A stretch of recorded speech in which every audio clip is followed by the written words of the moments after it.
My name's Andy. I run a small fabrication company, mostly dealing with motorsport, race cars, Dakar cars, off-roaders, stuff like that. Fabricating everything really from like intercoolers, charge coolers, all the aluminium side of things, right to on this project, turbo manifolds, turbo kit, everything else. And what we've got is Tegiwa's NSX. This has been a lot of work over the last 3 weeks. Originally I helped with them with supercharging it. They've ran it like that for probably like 18 months, is it now? And it's been varying its success. They've done quite well with it. I think he's won a couple of events in it and stuff like that. And then he made the decision, gave me a phone call and said they want to turbo it now. Can I be involved? So I had a few meetings with him, and this is where it's spiraled to now of just 3 weeks of manic work. And it's collection day now. It's going off to get its proper built engine. And then hopefully aero and mapping and everything else. But we'll do a little walk around just so you can kind of see. So if you want to come in a little bit closer. Obviously, it's such a compact bay and engine being in the back. It's not typical like most other race cars where everything's front mounted. We've had to do things a little bit different. There's not a lot of space for a lot of packaging. So although you can see the K20 there, massive ITG intake and everything else, we've had to go a little bit different, which was turbo and charge cooler system in the boot. This was actually my idea, but it was talked about collectively across everybody because we thought about turbo right down below, but it made issues for like scavenge off the bottom of the turbo, getting it back drained to the sump because it's not dry sump, this engine. A few other bits and bobs just struggle with packaging to get enough of a silencer in there. So this seemed like it made the most sense just to fire a hole in the boot, mount the Garrett up there, new G series, and then I've done a bespoke IceFab charge cooler rad. So obviously it's not an air to air, this is a water system. So water passes through this, charge temps go through the bottom, gets cooled as it goes through the core. It's nice and cross flowed, so it goes across the entirety of the core, straight out into the throttle body.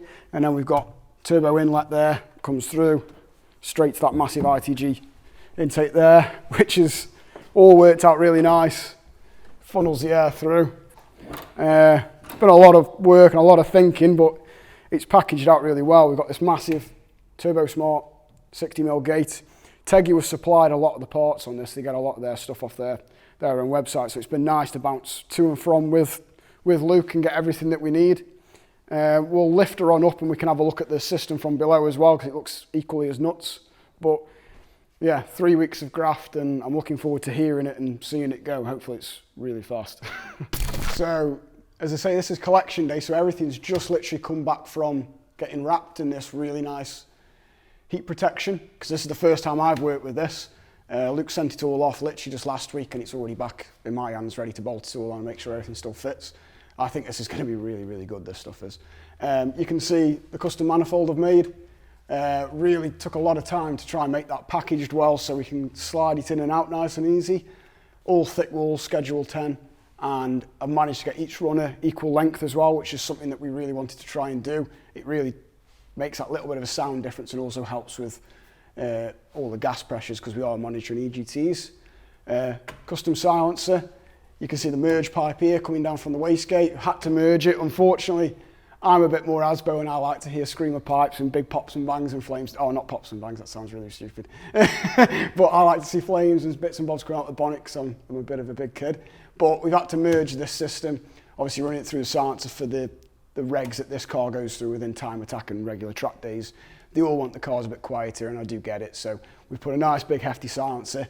I'm talking Luke into now bringing it back and letting me do a straight pipe section as well, just in case he does any events where there's no regs, just so we can actually hear the thing eat. I'd like to do a screamer as well if he'll let me, but we'll see. But yeah, you can see most of the work's gone under here. We've also done a few other things, just like bracketing oil coolers, EWP 150 water pump up there. There's loads of other little bits and bobs. I'm not going to bore you too much, but the last thing to look at now is just under the engine bay, where we did custom radiators for it a long, long while back, and also we've just made a new meth tank and some other bits and bobs, so we'll go through that now. So last of all, at the front end where most engines usually should be, this is something that we developed a long, long while ago.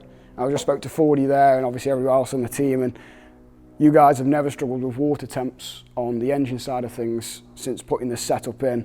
Did a real big monster front rad, and then it's also got down here a charge rad as well, which is for the air to water system in the rear. But what's a new addition is we've mounted, because they're also running meth alongside to cool the charge temps, we've put the meth tank in the front now, just left space for a little AN6 rollover valve, but we've got the pump directly mounted to it with a bottom feed.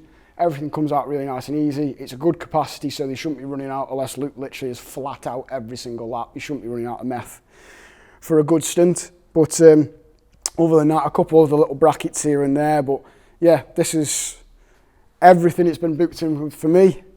I'm going to miss seeing it because it's been in here for 3 weeks now flat out, but I am actually going to be happy to see the back of it as well because it's been a lot of work in quite a short space of time. But yeah, on to now, I'm guessing engine builders and then Goodrich and mapping. So I look forward to seeing it myself.